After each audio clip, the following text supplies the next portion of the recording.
ہر مسلمان پر قرآن مجید کے 5 حقوق ہیں۔ سب سے پہلا حق یہ ہے کہ قرآن کو مانے، دوسرا حق یہ ہے کہ قرآن کو پڑھے، تیسرا حق یہ ہے کہ قرآن کو سمجھے، چوتھا حق یہ ہے کہ قرآن پر عمل کرے، اور 5واں حق یہ ہے کہ قرآن کو دوسرے لوگوں تک پہنچائے۔ ہمیں یہ جاننے کی ضرورت ہے قرآن پاک کی تلاوت کی شرطیں کیا ہیں اور اس کے حقوق کیا ہیں۔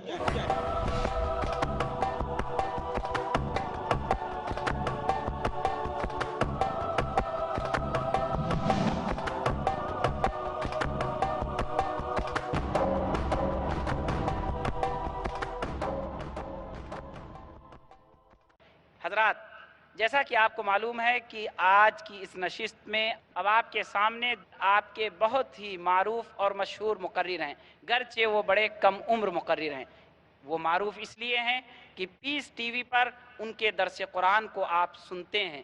جو لوگ بھی پیس ٹی وی کو دیکھتے ہیں وہ انہیں جانتے ہوں گے، اور اس لیے بھی معروف ہیں کہ جو لوگ اس سے پہلے اس 10 روزہ عالمی اسلامی کانفرنس میں شریک ہوئے ہوں گے، انہوں نے یہ فریضہ انجام دیا تھا کہ بے شمار مقررین کو بلایا تھا اور ان کے پروگرام چلائے تھے۔ میری مراد ہے محترم فیض الرحمان ندوی سے۔ فیض الرحمان ندوی کی تعلیم حفظ عالمیت دارالعلوم ندوۃ العلماء سے ہے۔ دارالعلوم ندوۃ العلماء جو صوبہ یو پی کے لکھنؤ شہر میں واقع ایک عظیم دارالعلوم ہے اور اس کی ایک تاریخ ہے۔ ہمارے برادرم، ہمارے عزیزم، کیونکہ وہ ہم سے 1 سال جونیئر رہے ہیں، وہ دارالعلوم ندوۃ العلماء کے فارغ التحصیل ہیں، نہایت ہی متحرک اور باصلاحیت عالم دین ہیں، اور انہوں نے اپنی تمام صلاحیتوں کو مرکوز کرتے ہوئے اسلامک انٹرنیشنل اسکول میں بحیثیت عربی کے استاد کے اپنی خدمات پیش کر رکھی ہیں۔ آپ میں سے جن کے بچے اسلامک انٹرنیشنل اسکول میں زیر تعلیم ہوں گے، وہ بچے جانتے ہوں گے کہ عربی زبان کی تدریس میں ہمارے محترم مولانا فیض الرحمان ندوی صاحب کی کیا خدمات ہیں۔ وہ آپ کے اسی ادارے IRF سے جڑے ہوئے ہیں اور ہر طرح کے پروگراموں میں حصہ لیتے ہیں۔ برادرم فیض الرحمان ندوی، میں انہیں دعوت دیتا ہوں کہ وہ تشریف لائیں اور آپ کے سامنے خطاب فرمائیں۔ برادرم کا عنوان ہے قرآن مجید کے حقوق۔ ابھی آپ قرآن مجید پر ہی سن رہے تھے، آئیے مزید ہم اپنے عزیزم محترم مولانا فیض الرحمان ندوی سے سنیں قرآن کریم کے حقوق۔ اللہ تبارک و تعالیٰ اس خطاب کو اور جو کچھ باتیں کی جائیں ہمارے لیے اسے مفید بنائے۔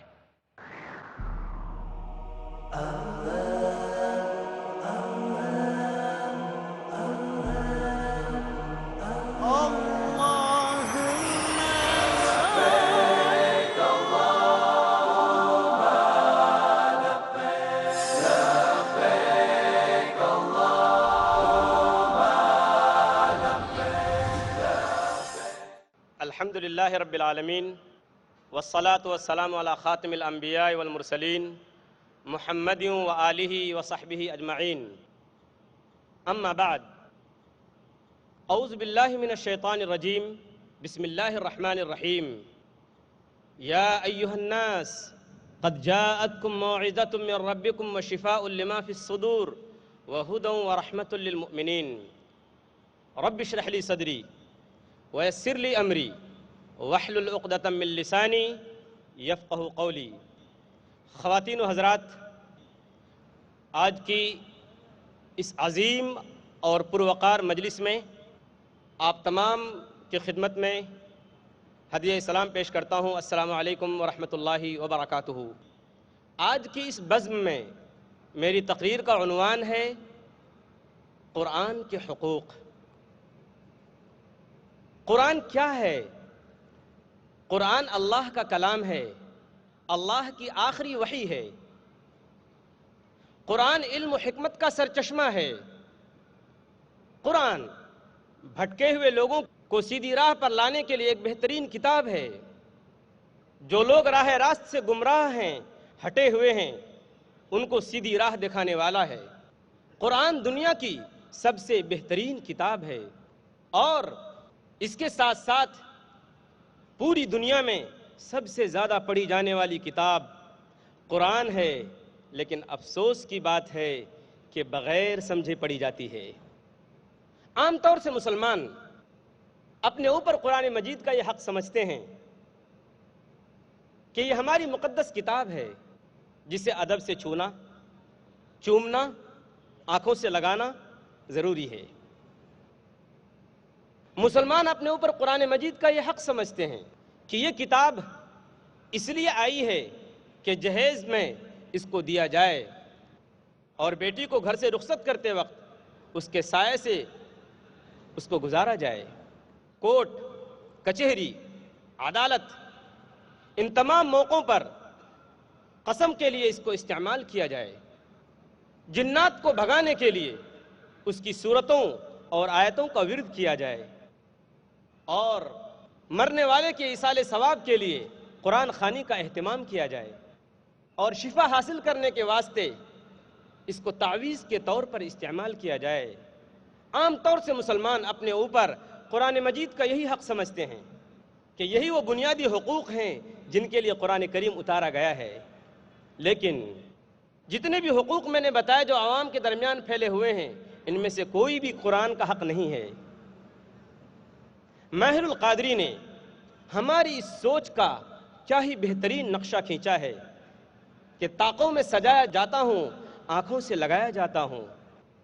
طاقوں میں سجایا جاتا ہوں، آنکھوں سے لگایا جاتا ہوں، تعویذ بنایا جاتا ہوں، دھو دھو کے پلایا جاتا ہوں، جزدان حریر و ریشم کے اور پھول ستارے چاندی کے، پھر عطر کی بارش ہوتی ہے، خوشبو میں بسایا جاتا ہوں۔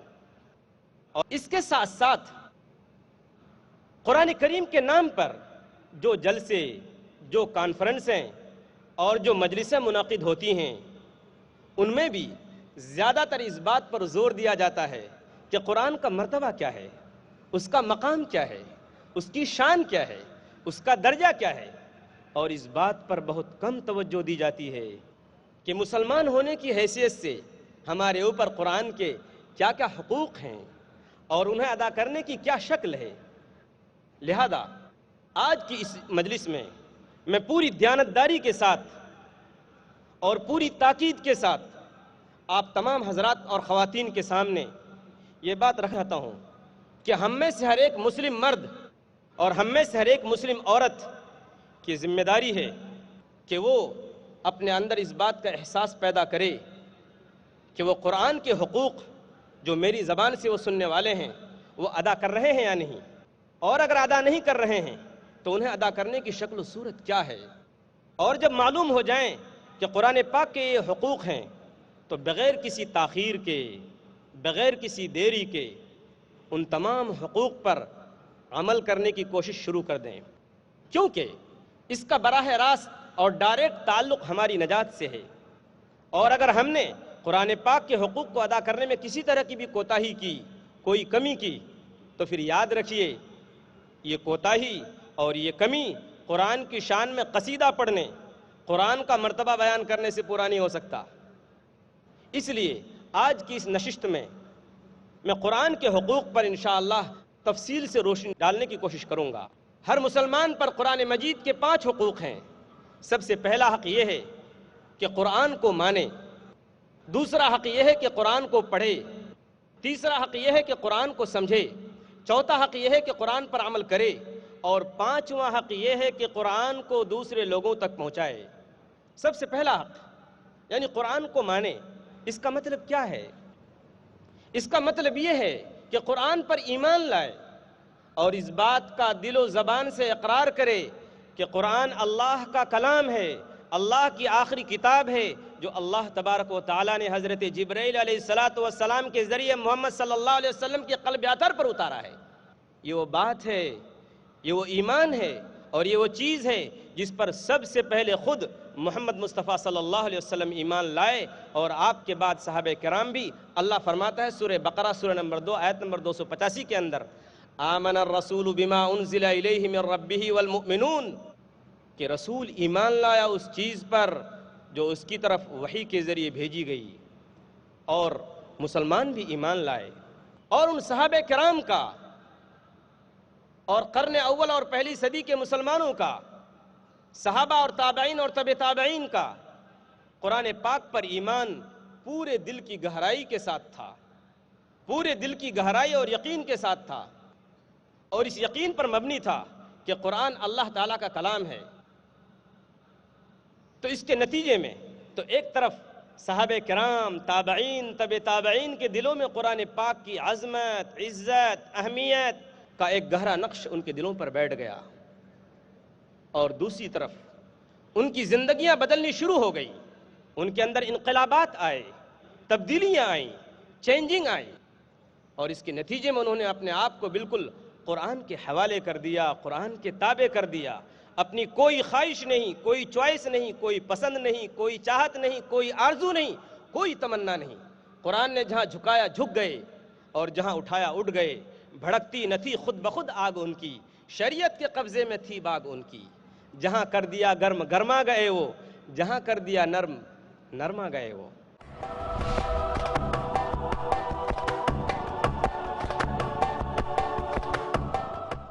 What would you recommend? Peace TV presents Something What do you have to say about Learning the Wise Way. What would you recommend us to take as career? After we pass our school, so what exactly we should do? what do you have to say about pursuing two fields together? Ideas brilliant. Strategy sustained. The best profession is a profession of a person who invites people to Allah subhanahu wa ta'ala. Avail the opportunity with Dr. Zakir. Depending upon what is your interest. But the main aim should be to spread the message of Allah subhanahu wa ta'ala. To implement the convincing Islamic educational formula to excel in your career. Watch Career Guidance. ہر سنیچر رات 8 بجے اور دوبارہ صبح 9 بجے India میں پیس T V Urdu پر۔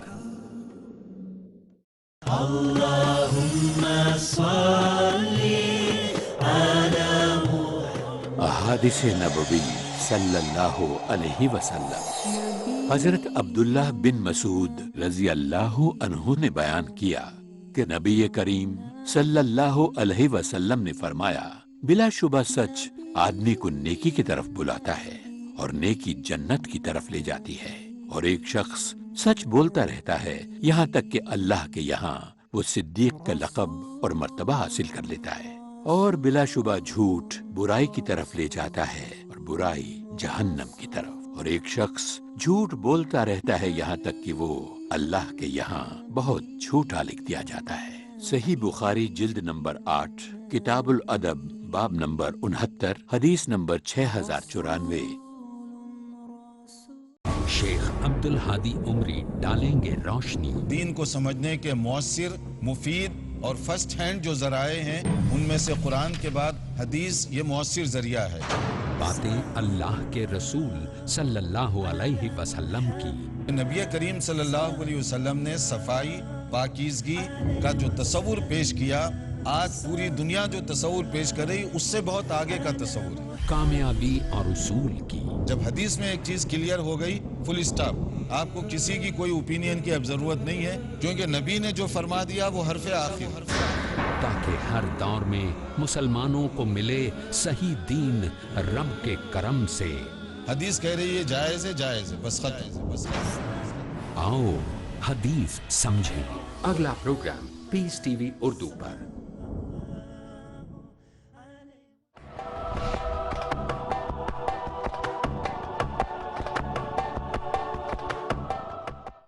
بھڑکتی نہ تھی خود بخود آگ ان کی، شریعت کے قبضے میں تھی باغ ان کی۔ جہاں کر دیا گرم گرما گئے وہ، جہاں کر دیا نرم نرما گئے وہ۔ اس کے بالکل برعکس، اس کے بالکل اپوزٹ ہمارا اور آپ کا حال ہے۔ ہم زبان سے تو اس بات کا اقرار کرتے ہیں کہ قرآن اللہ کا کلام ہے، لیکن الا ماشاء اللہ ہمارے دل قرآن پاک پر یقین سے خالی ہیں، اور یہی وہ کمزوری ہے بنیادی اور اصلی جس کی وجہ سے ہم اور آپ قرآن پاک سے دور ہو گئے ہیں، اور یہی وہ یقین کی کمی ہے قرآن پاک کے اوپر جس کی وجہ سے ہم ہر طرف سے ذلت و خواری کا سامنا کر رہے ہیں، اور یہی وہ وجہ ہے یقین کی کمی جس نے ہم کو قرآن پاک سے دور کیا، جس کے نتیجے میں نہ تو اس قرآن پاک کی ہمارے دلوں میں کوئی عزت ہے، نہ عظمت ہے، نہ احترام ہے، اور نہ اس قرآن پاک کو پڑھنے میں ہمارا دل لگتا ہے، اور نہ اس کو پڑھنے پر ہماری طبیعت راضی اور آمادہ ہوتی ہے۔ لہذا اس کمی کو سب سے پہلے دور کرنے کی ضرورت ہے۔ جب تک اس یقین کی کمی کو دور نہیں کیا جائے گا، واعظ و نصیحت سے، تقریروں سے کوئی فائدہ نہیں ہو سکتا۔ لہذا ہم میں سے ہر شخص اپنے دل کو ٹٹولے اور جانچے اور دیکھے کہ کیا وہ قرآن پاک کو ایک ایسی موروثی، خاندانی اور مذہبی عقیدے کی بنیاد پر ایسی کتاب سمجھتا ہے جس کا زندگی اور اس کے تمام معاملات سے کوئی تعلق نہ ہو، یا وہ یہ سمجھتا ہے ہر مسلمان بندہ اور ہر مسلمان بندی وہ یہ سمجھتے ہیں کہ قرآن ایسی کتاب ہے جو ہدایت کے لیے اتاری گئی ہے۔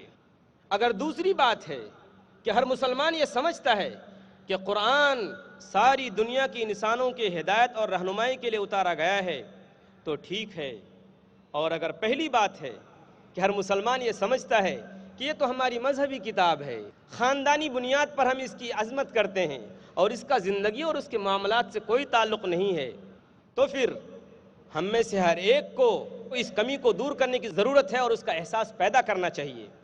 اور یہ کمی، ایمان کی اور یقین کی یہ کمی، یہ دور ہوگی قرآن پاک کی تلاوت سے، قرآن پاک کو پڑھنے سے، اور ہمارا ایمان مضبوط ہوگا قرآن پاک کو پڑھنے سے۔ اللہ تعالیٰ فرماتا ہے سورہ انفال، سورہ نمبر 8 آیت نمبر 2 کے اندر، انما المؤمنون الذین اذا ذکر اللہ وجلت قلوبہم وَإِذَا تُلِيَتْ عَلَيْهِمْ آيَاتُهُ زَادَتْهُمْ إِيمَانًا، کہ پکے سچے مسلمان، 100% مسلمان، 100% مسلمان وہ ہیں کہ جب اللہ کا ذکر کیا جاتا ہے تو ان کے دل ڈر جاتے ہیں، کانپ جاتے ہیں، اور جب اس کی آیتیں ان کے سامنے پڑھی جاتی ہیں تو ان کے ایمان میں اضافہ ہوتا ہے، ان کا ایمان بڑھ جاتا ہے۔ اور دوسری جگہ سورہ قاف، سورہ نمبر 50 آیت نمبر 8 کے اندر اللہ تعالیٰ فرماتا ہے تبصرۃ وذکریٰ لکل عبد منیب، یاد دلانے والی، نصیحت کرنے والی ہے ہر اس شخص کو جو اللہ کی طرف لوٹے۔ حدیث میں سنن ابو داؤد کتاب السنہ، کتاب نمبر 39 باب نمبر 23 حدیث نمبر 4753 کے اندر براء ابن عازب رضی اللہ تعالیٰ عنہ کی روایت موجود ہے کہ اگر ہمارا ایمان قرآن پاک پر کم ہے، ہمارا ایمان کمزور ہو گیا ہے، تو ظاہر بات ہے جب تک یہ یقین پورا نہیں ہوگا ہم قبر کے عذاب سے محفوظ نہیں ہو سکتے۔ براء ابن عازب رضی اللہ تعالیٰ عنہ کہتے ہیں کہ نبی اکرم صلی اللہ علیہ وسلم نے فرمایا کہ جب ایک آدمی کو جو مر جاتا ہے اس کو قبر میں رکھا جاتا ہے، لٹایا جاتا ہے، تو اس کے پاس 2 فرشتے آتے ہیں جن میں سے ایک کا نام منکر اور دوسرے کا نام نکیر ہے۔ وہ 3 سوالات کرتے ہیں۔ نمبر 1، من ربک، تیرا رب کون ہے، تیرا پالنے والا کون ہے، وما دینک، تیرا دین کیا ہے، اور تیسرا سوال ماذا تقول فی ھذا الرجل الذی بعث فیکم، تم اس آدمی کے بارے میں کیا کہتے ہو جو تمہارے درمیان بھیجا گیا ہے۔ جب وہ سارے جوابات دے دیتا ہے کہ میرا پروردگار اور میرا رب اللہ ہے، میرا دین اسلام ہے، اور محمد صلی اللہ علیہ وسلم اللہ کے آخری نبی و رسول ہیں، تو فرشتے پھر سوال کرتے ہیں وما یدریک، تجھے یہ کیسے معلوم ہو گیا کہ میرا رب اللہ ہی ہے، میرا دین اسلام ہے، اور محمد صلی اللہ علیہ وسلم اللہ کے رسول ہیں؟ تو وہ جواب دیتا ہے قرأت کتاب اللہ فآمنت بہ وصدقت، میں نے اللہ کی کتاب پڑھی اور اللہ کی کتاب پر ایمان لایا اور میں نے اس کی تصدیق کی۔ تو قرآن پاک پر ایمان، قرآن پاک پر یقین، یہ بنیادی اور ضروری چیز ہے، اور ہم میں سے ہر مسلمان کا یہ پہلا حق ہے کہ قرآن پاک کو جس طریقے سے وہ زبان سے اللہ کا کلام سمجھتا ہے اور مانتا ہے اور کہتا ہے، دل سے بھی اس بات کا اقرار کرے اور اپنے عمل سے بھی اس بات کی گواہی دے کہ واقعی قرآن صرف اللہ کا کلام ہے۔ قرآن پاک کا دوسرا حق یہ ہے کہ قرآن پاک کو پڑھا جائے، قرآن پاک کی تلاوت کی جائے۔ قرآن پاک کی تلاوت ایک اہم عبادت ہونے کے ساتھ ساتھ ایمان کو تر و تازہ رکھنے کا بہترین ذریعہ ہے۔ جس طریقے سے انسان کے جسم کو مسلسل غذا کی ضرورت ہے، اسی طریقے سے انسان کی روح کو قرآن پاک کے ذریعے مسلسل غذا کی ضرورت ہے۔ نبی اکرم صلی اللہ علیہ وسلم پر جو ابتدائی احکامات نازل ہوئے، اللہ تبارک و تعالیٰ نے جو آیتیں اتاریں، جو حضور اکرم صلی اللہ علیہ وسلم کو حکم دیے گئے، جو احکامات دیے گئے، ان احکامات میں، ان حکموں میں ایک اہم ترین حکم یہ تھا کہ آپ قرآن پاک کی تلاوت کریں۔ اور یہ بات یاد رکھیں کہ قرآن پاک ایک بار پڑھنے کی چیز نہیں، بلکہ بار بار پڑھتے رہنے کی اور ہمیشہ پڑھتے رہنے کی چیز ہے۔ اگر قرآن پاک ایک بار پڑھ لینے کی چیز ہوتی تو کم سے کم نبی کریم صلی اللہ علیہ وسلم کو اس بات کی تاکید نہ کی گئی ہوتی کہ آپ قرآن پاک بار بار پڑھیں، قرآن پاک کی بار بار تلاوت کریں۔ چنانچہ ہم دیکھتے ہیں آپ صلی اللہ علیہ وسلم کی زندگی کو کہ آپ صلی اللہ علیہ وسلم کو جو ابتدائی احکامات دیے گئے تھے، ان میں اہم ترین حکم یہی تھا کہ اے محمد صلی اللہ علیہ وسلم، آپ رات کا اکثر حصہ یا کچھ حصہ اپنے رب کے سامنے قرآن پاک پڑھتے ہوئے گزاریں۔ اللہ فرماتا ہے سورہ مزمل، سورہ نمبر 73 آیت نمبر 1 سے 4 کے اندر، یا ایھا المزمل قم اللیل الا قلیلا نصفہ او انقص منہ قلیلا او زد علیہ ورتل القرآن ترتیلا، کہ محمد صلی اللہ علیہ وسلم آپ رات کا زیادہ حصہ یا اکثر حصہ یا کچھ حصہ یا آدھا حصہ اپنے رب کے سامنے کھڑے ہو کر قرآن پاک پڑھتے ہوئے گزار دیں۔ اس کے بعد کے دور میں بھی جب محمد صلی اللہ علیہ وسلم کے سامنے پریشانیاں آتیں، مشکلات آتیں، تکلیفیں آتیں اور مصائب آتے، تو آپ صلی اللہ علیہ وسلم کو آپ کے رب کی طرف سے یہ حکم ہوتا کہ محمد صلی اللہ علیہ وسلم اب زیادہ سے زیادہ قرآن پاک کی تلاوت کریں، زیادہ سے زیادہ قرآن پاک کو پڑھیں۔ اللہ تعالیٰ فرماتا ہے سورہ کہف، سورہ نمبر 18 آیت نمبر 27 کے اندر، وَاتْلُ مَا أُوحِيَ إِلَيْكَ مِنْ كِتَابِ رَبِّكَ، کہ محمد صلی اللہ علیہ وسلم آپ اپنے رب کی کتاب میں سے جو آپ کی طرف وحی کیا جاتا ہے آپ اس کی تلاوت کیجئے۔ سورہ عنکبوت، سورہ نمبر 29 اور آیت نمبر 45 کے اندر اللہ تبارک و تعالیٰ دوبارہ تاکید کرتے ہیں، اتل ما اوحی الیک من الکتاب، کہ قرآن پاک میں سے جو کچھ بھی آپ کو میسر ہو آپ پڑھیے اور اس کی تلاوت کیجئے۔ اس سے معلوم ہوا کہ قرآن پاک مسلسل، کنٹینیو اور بار بار پڑھتے رہنے کی چیز ہے، اور یہ ایمان کی زیادتی اور ایمان کو بڑھانے کا سبب اور ذریعہ ہے۔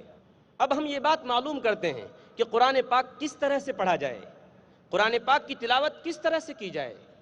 اللہ تبارک و تعالیٰ نے قرآن پاک کے اندر قرآن پاک کی عزت کرنے والوں، اس کا احترام کرنے والوں اور اس کا ادب کرنے والوں کا تذکرہ اس طرح سے کیا ہے۔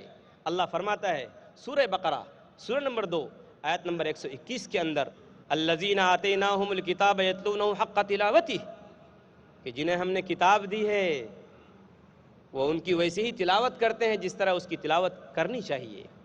لہذا ہمیں یہ جاننے کی ضرورت ہے قرآن پاک کی تلاوت کی شرطیں کیا ہیں اور اس کے حقوق کیا ہیں، کس طریقے سے قرآن پاک کی تلاوت کی جائے، کس طریقے سے قرآن پاک کو پڑھا جائے۔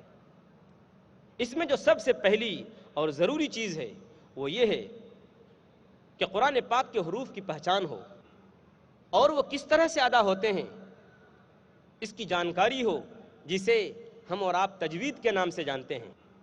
کچھ سالوں پہلے ہم مسلم معاشرے کا، مسلم سوسائٹی اور سماج کا یہ حال تھا کہ ہم میں کا ہر ایک بچہ، مسلم گھرانے میں پیدا ہونے والا ہر بچہ یا ہر بچی جو بھی پیدا ہونے والا ہوتا تھا، جب وہ پڑھنے کے قابل ہوتا تھا تو اپنے اندر قرآن پاک کو صحیح طرح سے پڑھنے کی پہلے صلاحیت پیدا کرتا تھا، اس کے بعد وہ دوسری چیزوں کی طرف دھیان دیتا تھا۔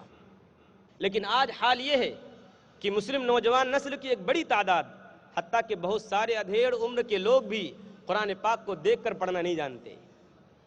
میں گزارش کروں گا ایسے تمام لوگوں سے کہ وہ اپنی اس کمی کو محسوس کریں اور اس کمی کو جلد سے جلد دور کرنے کی کوشش کریں اور قرآن پاک دیکھ کر پڑھیں اور صحیح پڑھیں۔ قرآن پاک کی تلاوت کی جو دوسری شرط ہے وہ یہ ہے کہ قرآن پاک کو ٹھہر ٹھہر کر اور صاف صاف پڑھا جائے، اس طرح سے پڑھا جائے کہ دل پر اس کا اثر پڑتا چلا جائے اور دل اس کا اثر قبول کرے۔ اللہ تعالیٰ فرماتا ہے کہ وَرَتِّلِ الْقُرْآنَ تَرْتِیلًا، سورہ مزمل، سورہ نمبر 73 آیت نمبر 4 کے اندر محمد صلی اللہ علیہ وسلم کو خصوصی حکم دیا جا رہا ہے کہ محمد صلی اللہ علیہ وسلم آپ قرآن پاک کو ٹھہر ٹھہر کر اور صاف صاف پڑھیے۔